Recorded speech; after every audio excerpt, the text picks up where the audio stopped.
things that we hear about and is, in terms of those questions that you were asking. So perhaps there's a way to eloquently change the dialogue of what is being asked of that patient and to change psychologically, kind of shape the trust factor between the patient and the administrator or the nursing staff or the physician assistant, whoever is actually doing the intake, to get the patient open up the same exact way as they would if they were talking to the physician. So then the physician is not asking the same exact questions that the physician's assistant or the nurse practitioner has just asked, and they actually are focused on the problem at hand.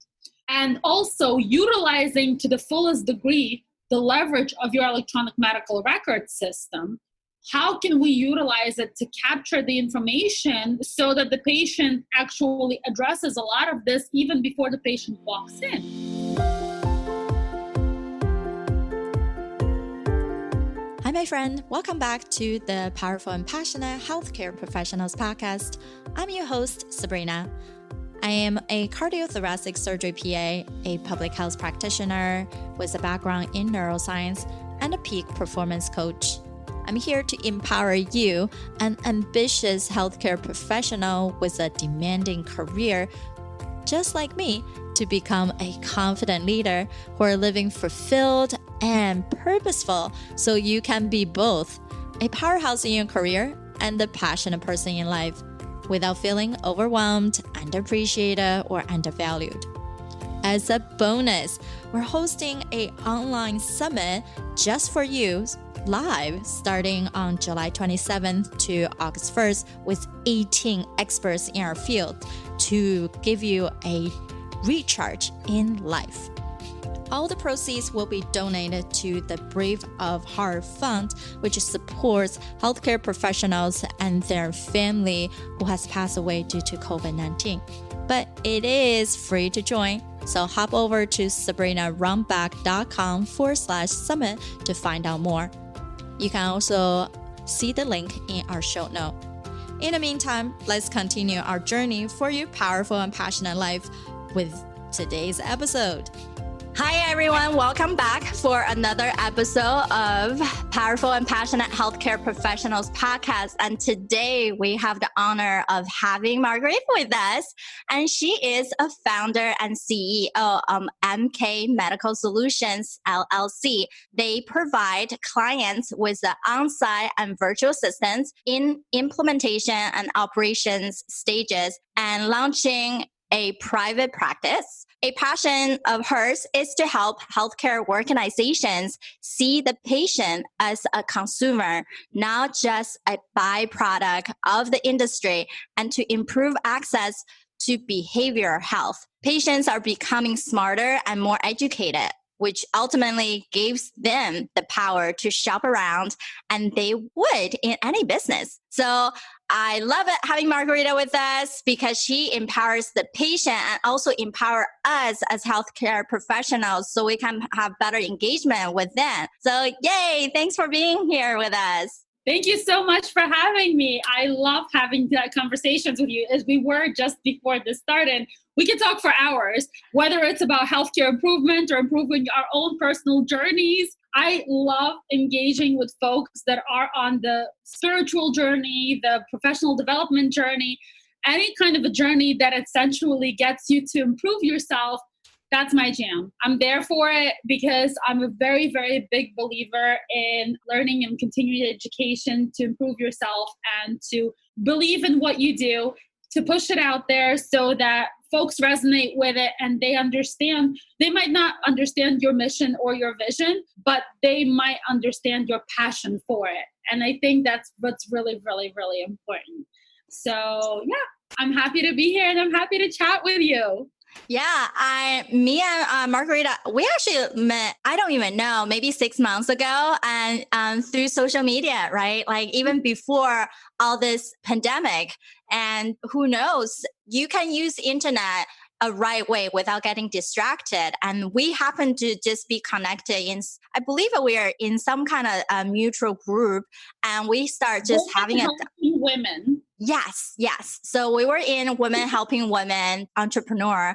I don't even know what topic we got on, but we just started a conversation and we start clicking. And both of us are in healthcare. She focused more so on the mental health, psychiatry, as psychologist, as she's actually telling me before the show, you're running and being a moderator for a group. That's so awesome. And I become more of the surgical, the medical side for being a PA. So we were just like firing off and really wanted to get together to record this podcast for you guys.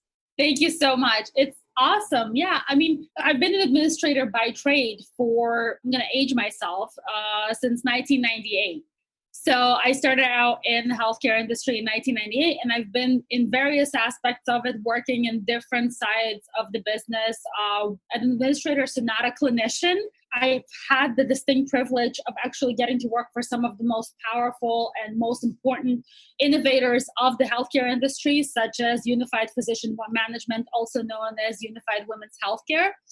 And I've also started an outpatient pediatric rehabilitation center that is very, very close to my heart, that focuses on discovering abilities and building independence for folks that have various developmental ailments and conditions. And so I've worked in all of these different aspects, whether it's in behavioral health or physical health and billing, revenue cycle management. So it's given me such a wonderful assessment of the day-to-day operations and how cumbersome our healthcare institution system actually is. I mean, it is so fragmented that even folks that are like within the industry, once we start kind of leaving our safety nets, whether if we're just like in an OBGYN section, or if we are in dental section, or if we are in hospital-based versus outpatient, we're starting to see how segmented it truly is.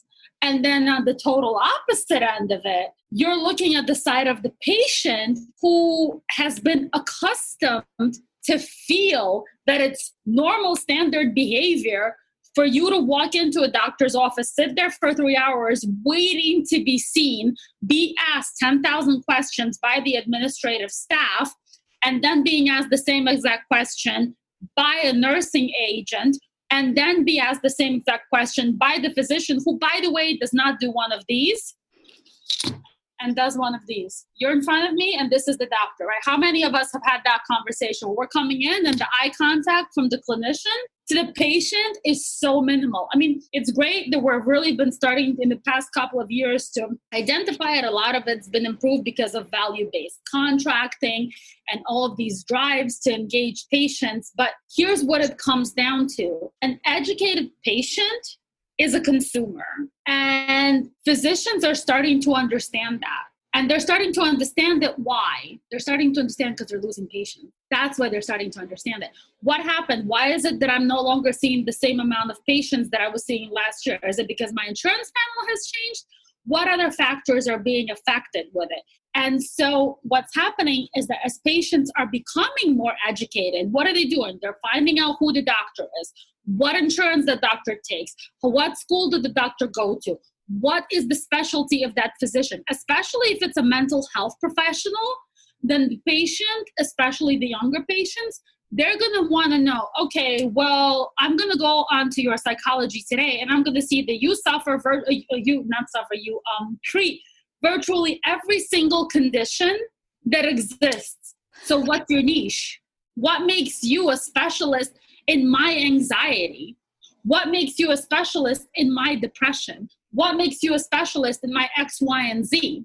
So the progressive clinicians are starting to understand that their patient is becoming a consumer, and the patient is not just shopping around for the patient satisfaction scores that the clinician might have or what Psychology Today might have to say, but also what the specialty is of that doctor or that therapist or that whatever the other issue that we have that I was talking about to you earlier is the disconnect we have in terms of lack of standardization in mental health. So we have one kind of license that represents a licensed mental health counselor in Florida, And then you're going to go to California. It's going to be a licensed professional clinical counselor. And then you're going to go to Illinois, and it's going to be LCPC, I think. I'm trying to remember the name. But the point is that even the fact that I had to think about it, an MD is an MD is an MD. An OBGYN is an OBGYN is an OBGYN. But when we're talking about mental health, all bets are off the table. We're going to have every single state gets its own decision as to what kind of a mental health specialty it wants to have. And then come hell or high water, they don't want to see somebody else until COVID changed the game. COVID comes in, states are starting to understand, oh my God, we have an issue.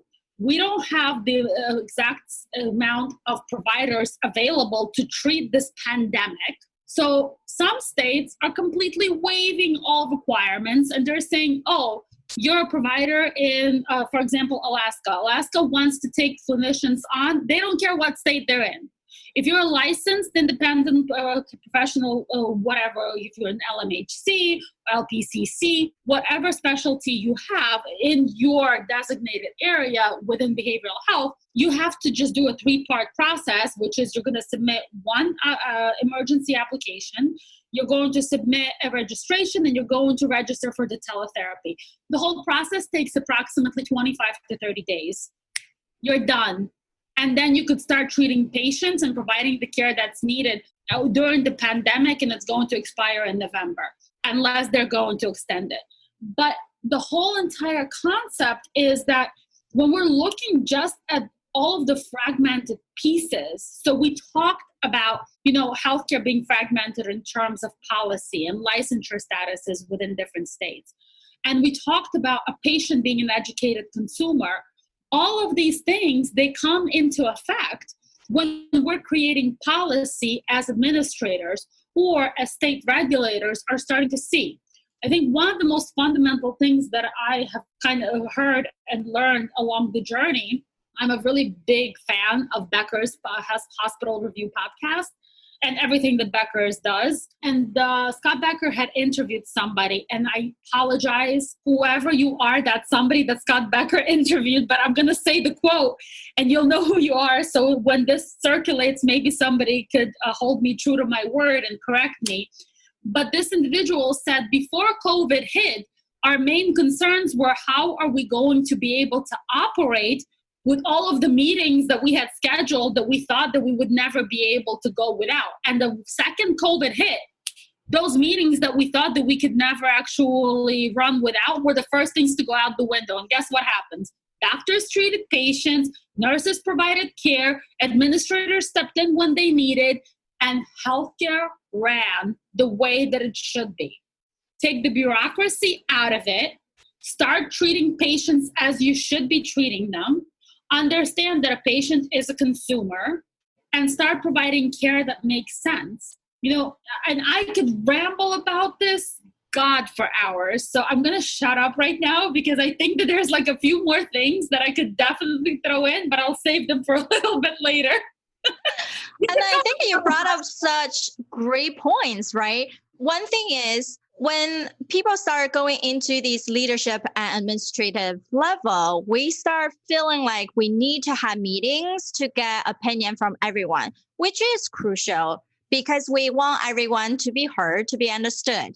However, when you have back-to-back meeting, which we know it happens a lot, right? In any operation standpoint, I experienced myself, I've seen other people done it, right? From the healthcare leadership side, or who are just only going into administration.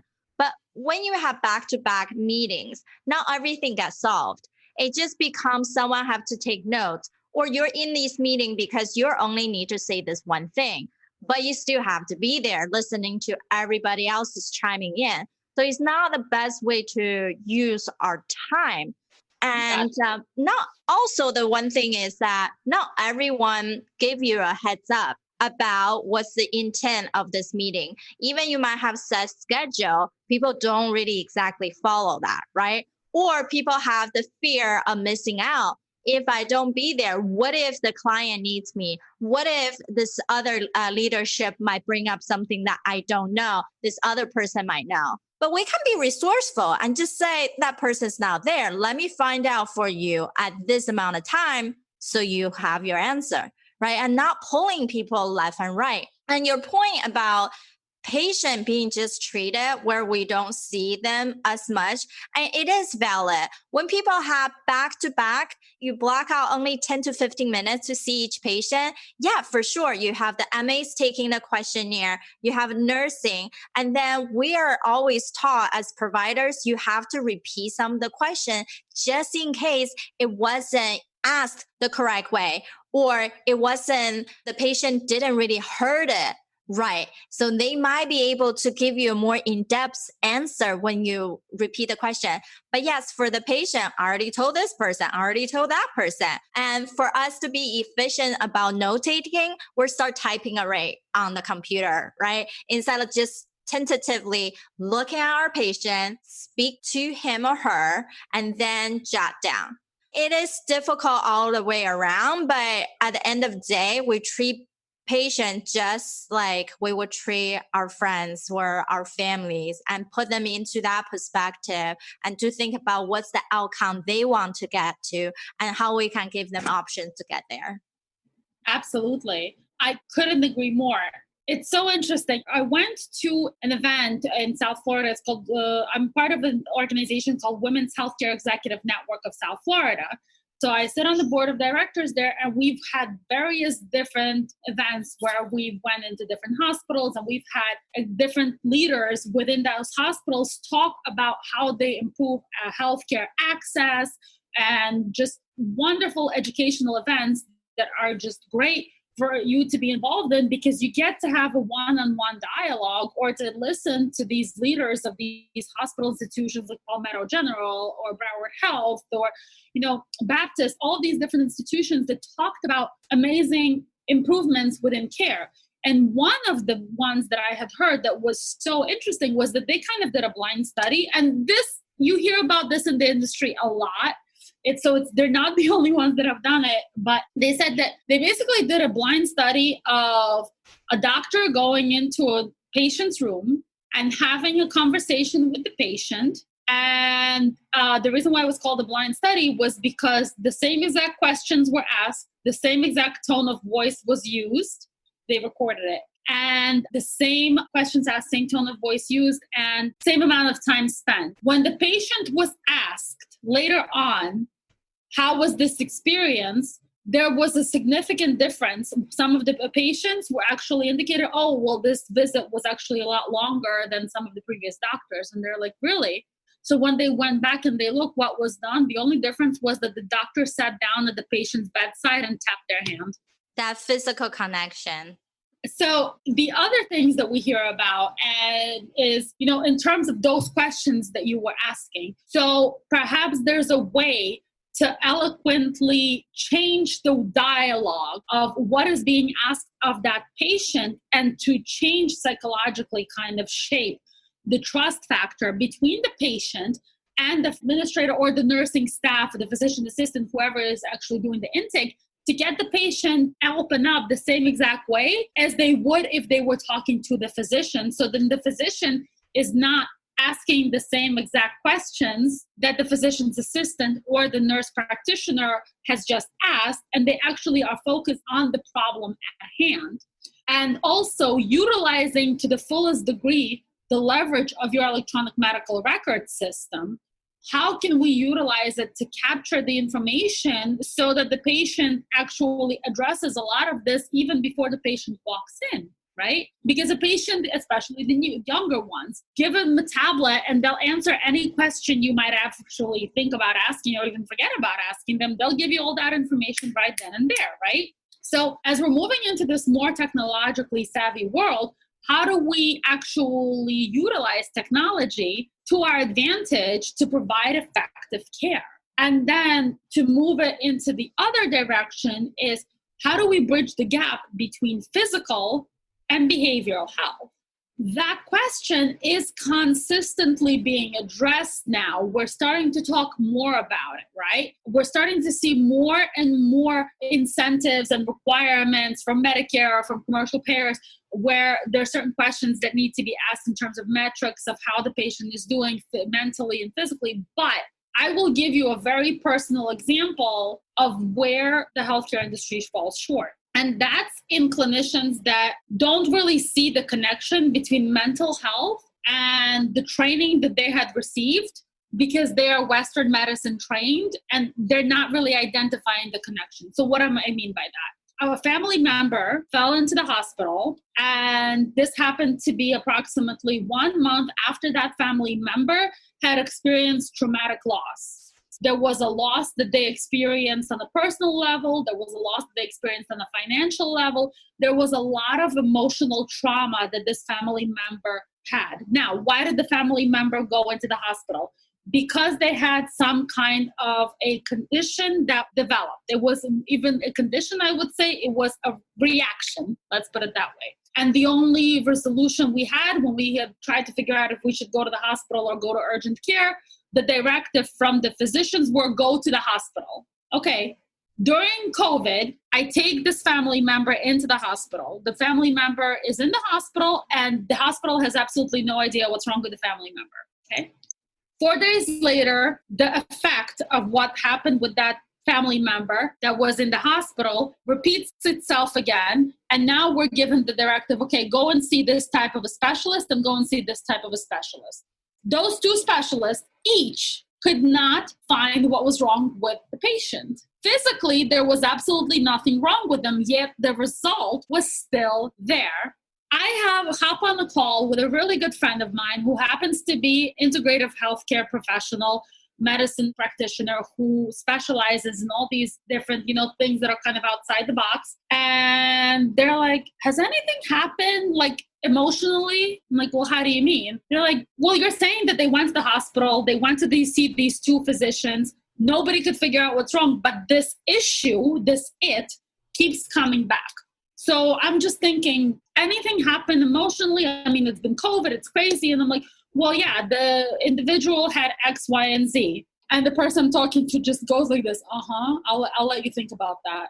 And I'm like, wow, they're like, and you can't think of any possible reason why their body is reacting the way that it's reacting when they have not dealt with all of the X, Y, and Zs you just indicated, and they can't find what's wrong with them in the hospital. So my whole entire point of that story, not one of the clinicians in the hospital or in the two physicians that I took this individual to asked about the degree and extent of the family psychological history of what had happened with this individual within the past couple of months. Right. And that's such a key point to brought up because, yes, part of our training is psychiatry, right? We go into these rotations, learn about mental health, but how many of us are actually implementing what we know about it into our own subspecialty? Not many.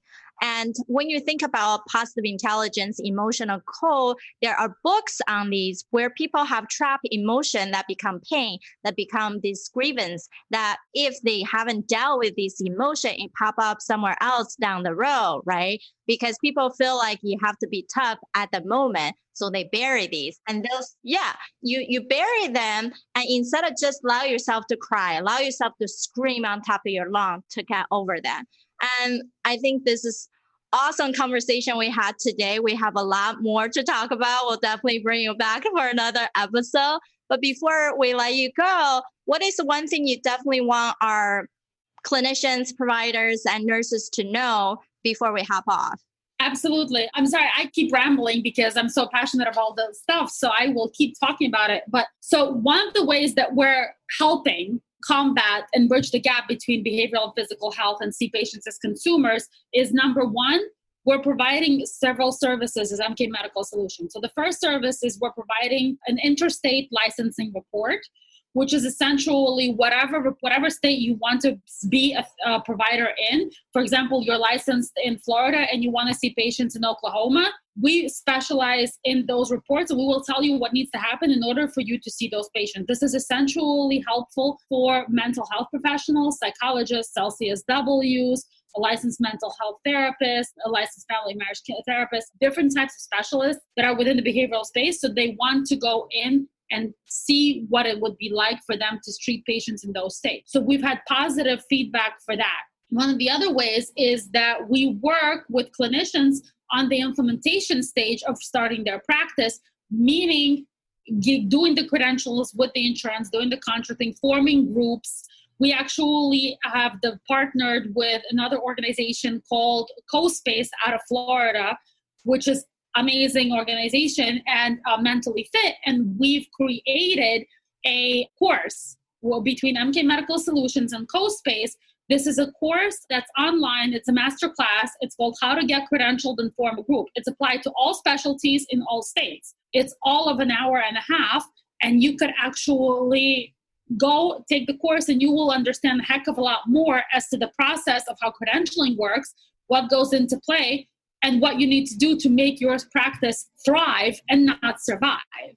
So we're utilizing all these different tools, credentialing, licensing, starting a private practice, and understanding how you can actually treat patients a little bit more like consumers by providing a niche and creating your practice to be a boutique kind of a niche shop. Because at the end of the day, who else wins? You as the provider. When you realize that, for example, I don't want to work with teen trauma, who's forcing you to? Don't take that patient. Take the patient that you want to help. Create a niche and a brand for what you want to do within your practice. If you're an OBGYN who actually doesn't want to see OB, but you just want to be a GYN, okay, well, let's think about that. You did all of these things, but you realize that you no longer want to provide OB, then how do we work about that? Or in retrospect, if you want to specialize within one kind of condition, if you are, any other type of a specialist. So how do we actually get you the practice that you want to actually get? And we'll work with you on that and see how we can make you specialize in what you're specializing in so you could provide the care.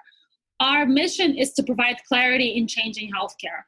So we want to make sure that we are effective within our mission and we are true to our values. And our values are radical honesty. And yes, I am a very big Ray Dalio fan. And success and clarity. Those are our vision and our key pillars. So when we put all of that together, we hope that we could at least change one practice at a time. Yeah, that's so awesome. I think it's so needed especially at the time of now. So how could people find you to get more information? Sure. So they could go to mkmedicalsolutions.com. That's M as in Michael, K as in Kite. And they could also follow us on LinkedIn or on Facebook. We are all over social media. On Facebook, we're MK Medical Solutions LLC. On LinkedIn, on Instagram, they could connect with me. I am at Med Consultant.